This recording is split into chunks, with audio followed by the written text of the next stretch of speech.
non-light. Welcome to Forfelliness Belysning illumination from the ancestors, guiding your path today. Every day, someone's little girl, daughter, sister, girlfriend, fiance, wife, cousin, mother, auntie, grandmother, great-grandmother, elder, disappears, shattering a family, a community, the world. There is something we can all do. Remember them.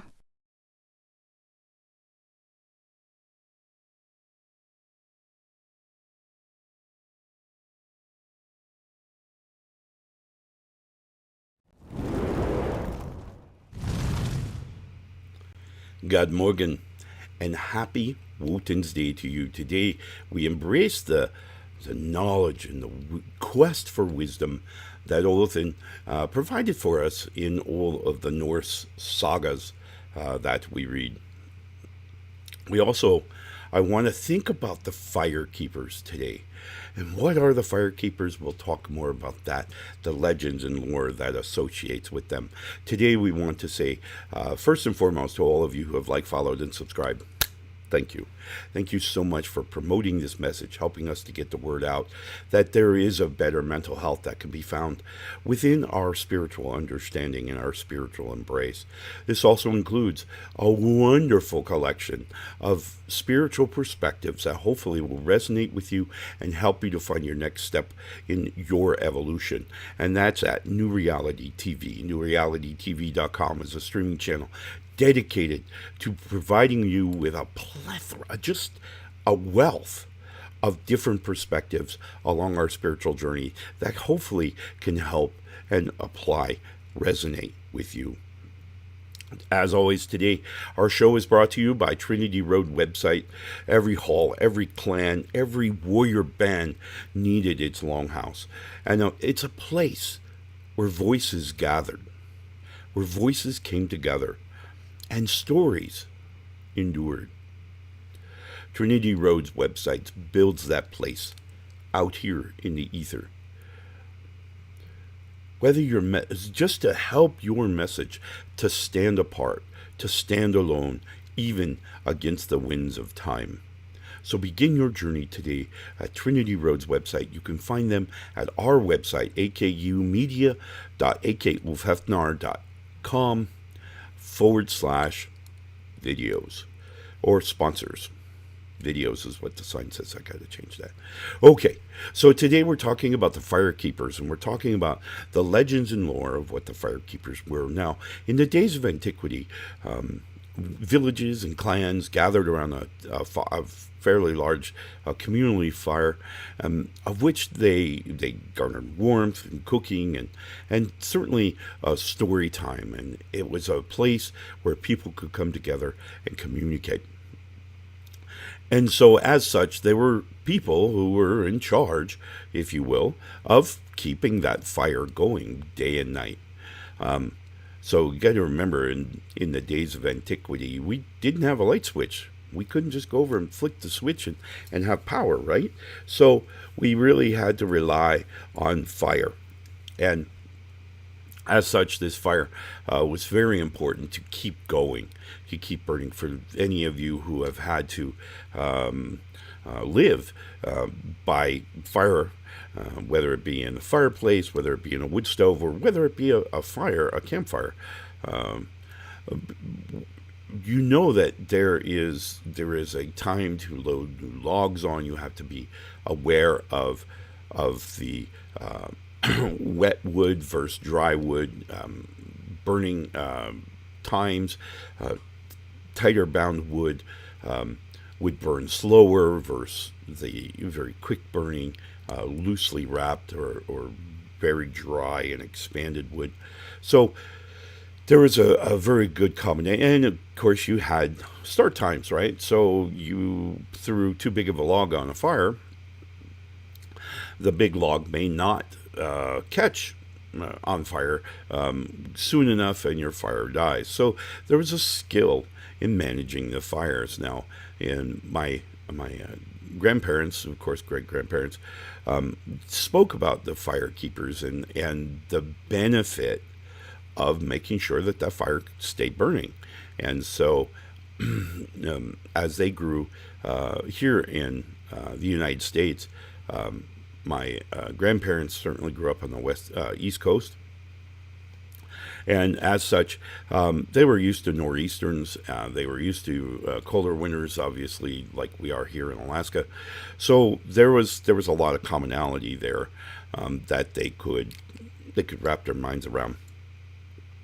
And so there was a lot to do, and there was a lot that was a part of maintaining this fire.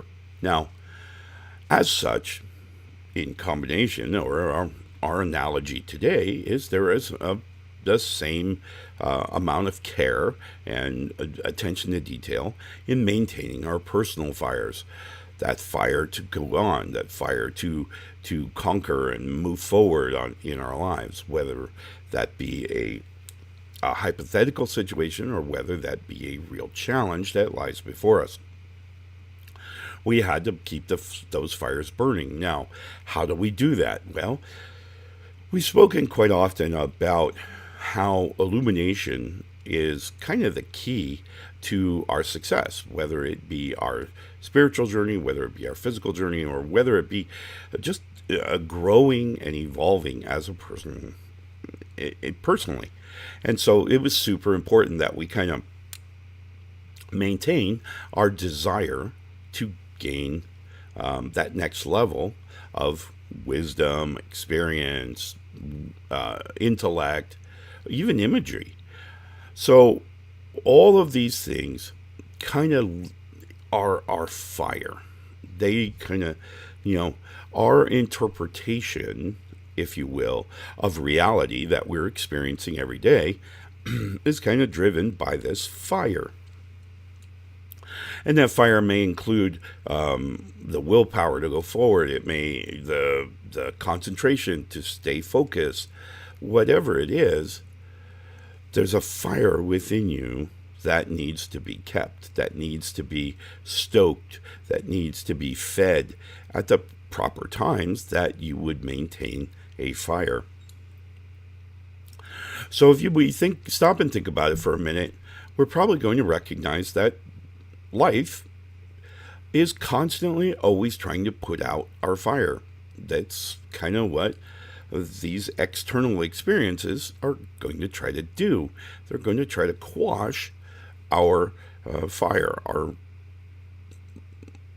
our desire, our gumption, if you will, to accomplish our next objective, whatever that is, finding peace, finding comfort, finding happiness, finding joy.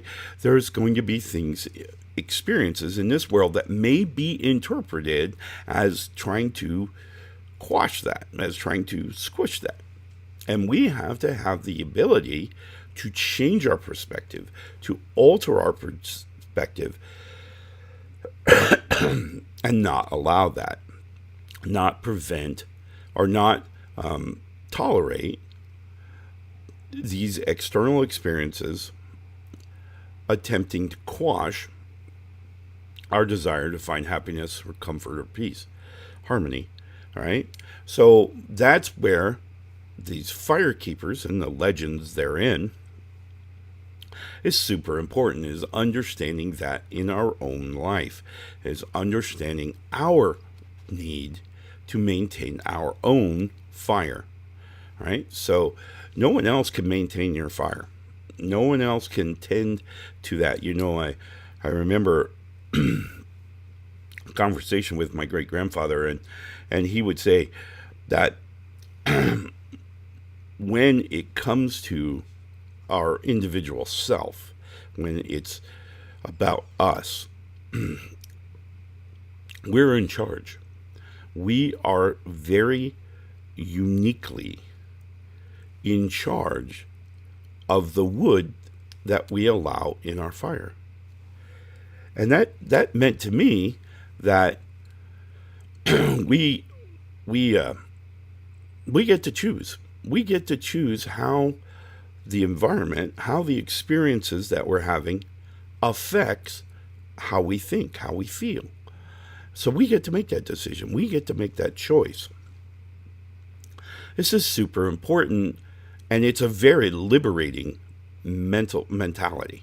It's very liberating to know, to have a basis in fact that we are indeed in charge. We get to be the one who decides what experiences that we're going to allow and how we are going to look at that experience. Because it's all about perspective, right? Oh, man. So it's all about perspective. It's all about the way we look at this experience, whether we look at it with a jaded eye or whether we look at it with an informed eye, whether we look at it as a positivity or as a negativity. All of that perspective, we get to make the choice, thereby allowing that experience, that energy that's being created, to alter our mindset or not, right? Whether we're overpowering it or it's overpowering us. So when we talk about driving our world, when we talk about mastering our ship through this lifetime, that's what we're really talking about here. Is we're talking about making decisions as to how we're going to allow things to affect us. And we get to make that choice. Well, this really bad thing happened to me, and it was horrible, and you're right, okay, I get it. You're right, it was horrible, and it shouldn't have happened,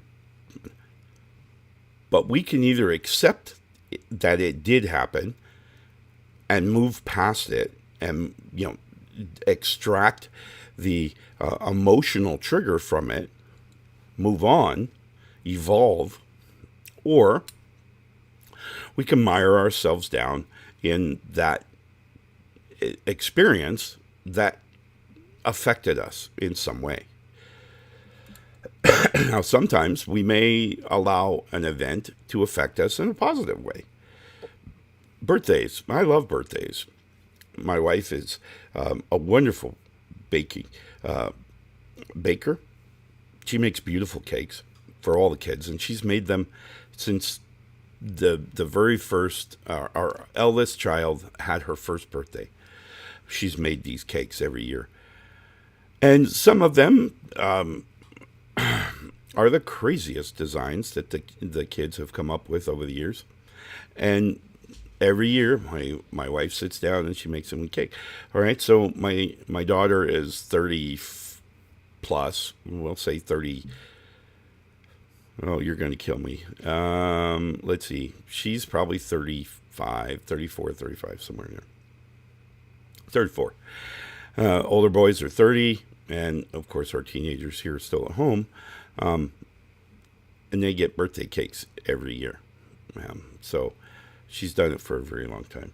And, again, it's how it affects. And she draws that inner feeling of accomplishment, of doing something for others, of making happy, of providing happiness. So that provides her with that happiness. And so it's kind of but she chooses to do that.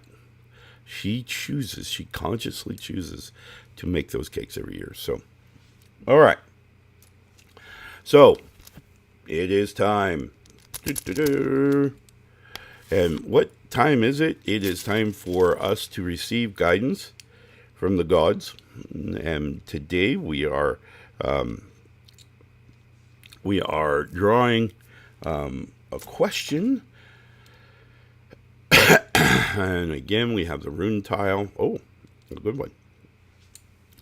And today it is Fehu.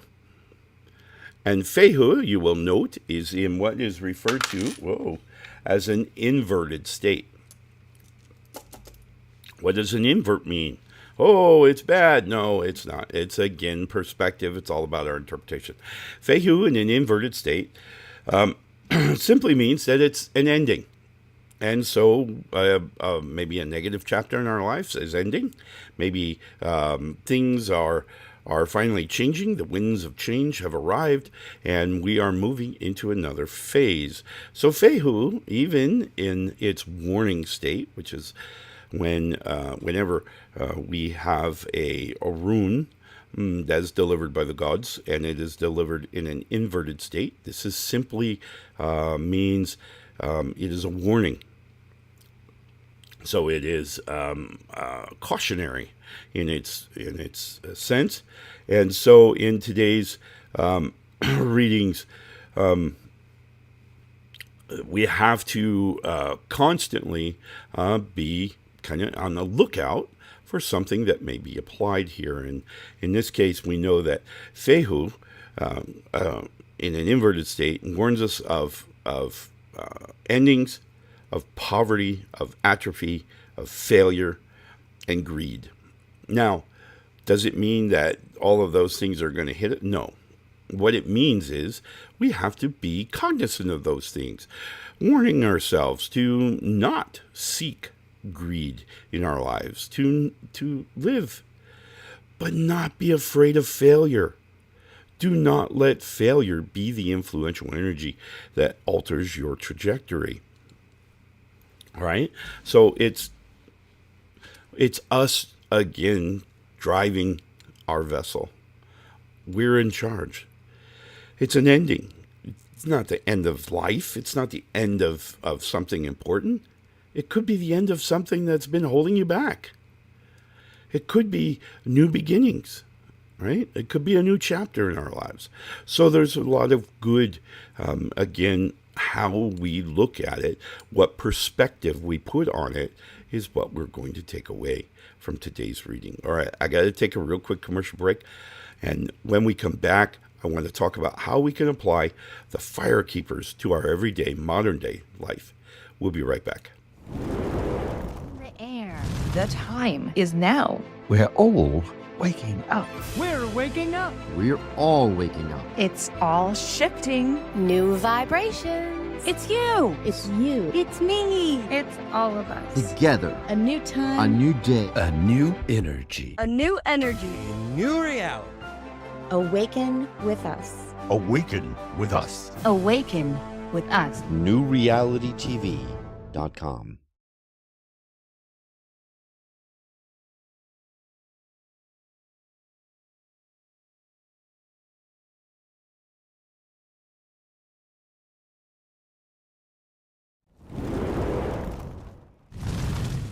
Thank you so much for that quick break. And again, as I mentioned, our store, a wonderful, I should say our affiliate stores, a wonderful collection of individuals whom have agreed to provide a level of sponsorship of the store, of the show, as well as our store, which is also available there at akumedia.akulfhednar.com and /store-front. So there you can actually see our own merch, great hoodies and beanies. There's some wonderful throws. I don't have one in front of me. I also have coffee mugs there so we can take our morning coffee. All things that we really need, right? Absolutely. And again, today's show brought to you by Trinity Road website. Gotta check them out. You can find those at akumedia.akulfhednar.com /sponsors. Be sure to check them out. They are a wonderful collection of just websites that you can use for your business, for your home, for your personality, whatever you need a website for. They're the guys to go to. Okay, so let's talk very quickly about the Firekeepers today. We're talking about being in charge of those energies that are affecting us and managing our fire, not allowing that fire to die. Now, the good news is for you is that the fire can't die, per se, here. We're always going to have embers. We'll always have, because we have this other things, and that's called the winds of change. And the winds of change are going to constantly kind of roll across the coals, and thereby kindling or keeping that keeping that fire at least at an ember level. So we But we want a fire. We want to be warm. We want to be lit. We want to be protected. And that's where the fire. So you can see that there's a lot of similarities between just having our quest for life and the keeper of the fire. A lot of similarities, a lot of parallels there. So just remember that in your own life. Just keep that that image in your mind. Again, remember, part of our knowledge, part of our intellect, part of that thing we call wisdom is this indeed thing called imagery. And that imagery is what teaches us, what can guide us, what can give us the path forward particularly if we're struggling. So all good things. So be sure to remember in your own life that you are your fire keeper. You are the one that needs to go out and get more timber, get more logs, get the right kind of logs that works for your fire, whatever that fire may be pushing you towards, right? Whether that fire be, your comfort, your personal comfort, your personal happiness, your personal joy, harmony with others, whatever it is, that's really where we're going to go.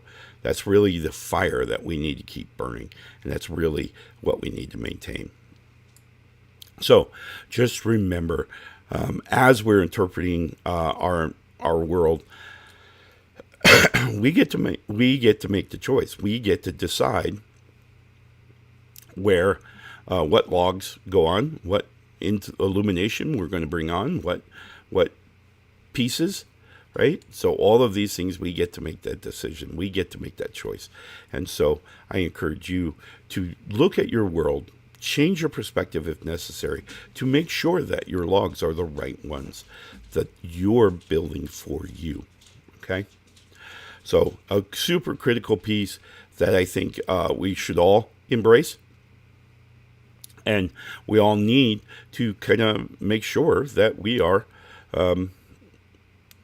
really identifying those influences that will try to quash us, try to quash our intellect and our wisdom and our imagination. So be on the lookout for that. And remember, today's cautionary, based on the rune Fehu, and being Fehu in an inverted state, cautionary. It may be time to end something that you've been doing for some time. I don't know. Your interpretation. How are you going to use that energy? So think of it that way. All right, my friends, have a wonderful Wootens Day. We will see you tonight at 6:30 p.m. Sports Mall right here on whatever channel you happen to be viewing us on. And we will see you for there, where we will talk about a wonderful question that's been asked and that I've decided to make a show of. And so hopefully you will join me for that again at 6:30 p.m. Alaska time, right here on whatever channel you're watching. All right, my friends, love and light. Have a wonderful, wonderful, wonderful Wootens Day. Watching Ulfhednar's Belysning, a special production of Whispers of the Norse. Brought to you by the Alaska Ulfhednar in South Central Alaska. Guidance and wisdom, courtesy of an ancient Celtic Norse shaman. Thank you so much for joining us today.